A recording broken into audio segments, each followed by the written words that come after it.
RTV app వార్తల్ని క్షణాల్లో చదివే అవకాశం ఉంటుంది. ఒక న్యూస్ పేపర్, ఒక టెలివిజన్ ఛానల్ మీ చేతుల్లో ఎప్పుడూ ఉంటాయి. ఒక పోరాటమే ఇది. ఈ రోజు కొన్ని వేల కోట్ల పైసలు ఉన్నటువంటి ఒక కార్పొరేట్ శక్తికి టోపీ పెట్టుకొని బొగ్గుగల్లో పనిచేసిన ఒక కార్మిక నాయకునికి ఈరోజు జరుగుతున్నటువంటి పోటీలో మనమందరం కూడా మన ఈశ్వరన్న గారితో ఉండి గెలిపించాలని కోరుతూ దుర్గం చిన్న గారు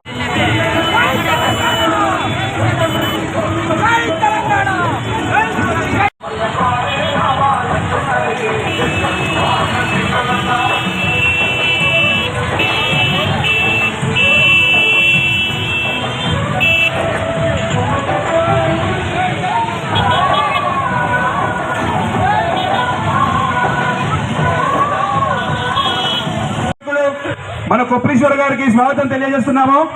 అదేవిధంగా మన పిల్లపల్లి పట్టణ ప్రియతమ నేత మన అన్న దుర్గం చిన్న గారు కూడా స్వాగతం తెలియజేస్తూ ఈరోజు ఈ 13వ తారీఖు జరగబోయేటటువంటి ఈ పార్లమెంట్ ఎన్నికలలో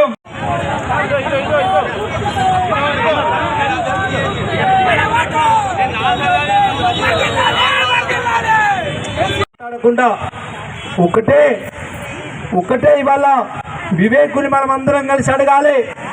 ఇవాళ వివేక్ గతంలో ఏం మాట్లాడిండు? కేసీఆర్ది కుటుంబ పాలన అని మాట్లాడిండు. ఇవాళ ఈ ప్రాంతంలో 3 రిజర్వేషన్లు వస్తే 3 రిజర్వేషన్లు కూడా తమ్ముడు ఒకడు, అన్న ఒక్కడా, ఇవాళ కొడుకు ఒక్కడా పోటీ చేస్తున్నాడు. ఇక దళితులు లేరా, కాంగ్రెస్ పార్టీలో దళితులు లేరా అని చెప్పేసి నేను అడుగుతున్న సూటిగా వివేకును. ఇవాళ అందుకే మీరందరూ ఆలోచన చేయాలి.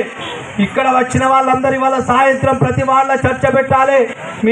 మీరందరూ కలిసి ముచ్చట పెట్టాలి. సీరియల్ చూసిన తర్వాత అందరూ కలిసి బయటకు వెళ్ళి ముచ్చట్లు పెట్టుకోవాలి. సీరియల్ అయిపోగానే మంచిగా ముచ్చట పెట్టుకొని కారుగురు మొన్న ఎన్ని వేలు అయితే మనకు లాస్ అయిందో అంతకంటే డబల్ ఇక్కడ బీఆర్ఎస్ పార్టీకి ఓట్లేయాలని చెప్పి చేతులు జోడించి మిమ్మల్ని అందరినీ నేను ప్రార్థిస్తూ ఈశ్వరన్న గారు మాట్లాడాల్సిందిగా ప్రార్థన. జై తెలంగాణ. ఎందుకంటే ఎక్కువసేపు కాకుండా ఎండ ఉన్నది కాబట్టి తొందరలో క్లోజ్ చేద్దామని చెప్పేసి నేను మరి మా మిత్రులకు ఎవరికి మాట్లాడకుండా నేను ఈశ్వరన్న గారికి ఇస్తున్నా. దయచేసి ఎవరు అన్యత భావించద్దని చెప్పి మనవి చేస్తూ ఈశ్వరన్న గారు మాట్లాడాల్సిన తప్పకుండా బీఆర్ఎస్ పార్టీకి మద్దతు చేద్దామని, కేసీఆర్ గారికి మరింత బలాన్ని ఇద్దామని, పార్లమెంటు అభ్యర్థిగా నిలబడ్డటువంటి నాకు మీ యొక్క సహకారాన్ని అందిద్దామని ఇక్కడ దాకా వచ్చి నన్ను ఆశీర్వదించినటువంటి మీ అందరికీ కూడా హృదయపూర్వక నమస్కారం తెలియజేస్తా ఉన్నారు.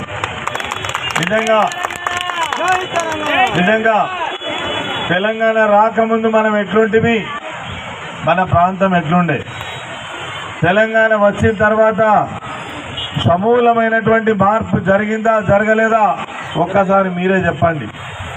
జరిగిందా జరగలేదా? తెలంగాణ రాకముందు 24 గంటల కరెంట్ ఉందా? ఇంటింటికి మంచినీళ్ళు ఉన్నాయా? వ్యవసాయాలు సాగినాయా? కళ్యాణ లక్ష్మి ఉన్నదా?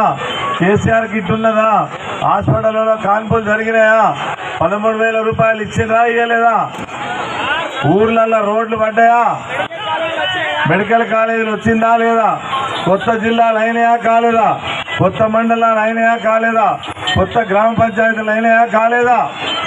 అదేవిధంగా రెసిడెన్షియల్ స్కూళ్ళు వచ్చినాయా రాలేదా? ఒకనాడు కరువు ప్రాంతంగా ఉన్నటువంటి తెలంగాణ రాష్ట్రాన్ని బంగారం వల్ల తీర్చిదిద్ది మరి తెలంగాణ రాష్ట్రం అభివృద్ధి చెందినటువంటి రాష్ట్రంగా దేశం ముందు నిలబెట్టినటువంటి నాయకుడు మన కేసీఆర్ గారు. మరిన్ని వీడియోస్ కోసం ఛానల్ ని సబ్స్క్రైబ్ చేయండి. లేటెస్ట్ అప్డేట్స్ కోసం వాట్సాప్ ఛానల్ ని ఫాలో చేయండి. అండ్ లింక్ డిస్క్రిప్షన్ లో ఉంది.